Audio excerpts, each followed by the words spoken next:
আশা করি আমার আমি ব্লগটা আপনাদের বিরক্ত লাগবে না। আমার এই চুড়িটা অনেক সুন্দর না? আমার খুব ভালো লাগার একটা চুড়ি। এখন কিন্তু শুধু আমাকে ভিডিওতে দেখবেন।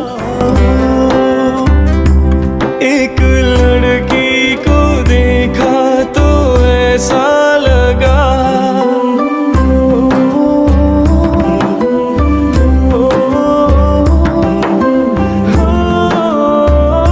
পথে আমরা পানশিতে থেমে হালকা কিছু খেয়ে নিলাম।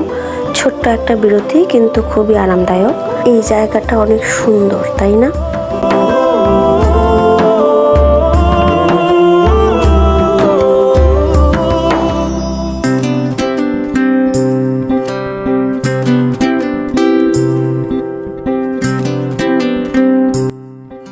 সবই তো বললাম, তবে একটা কথা না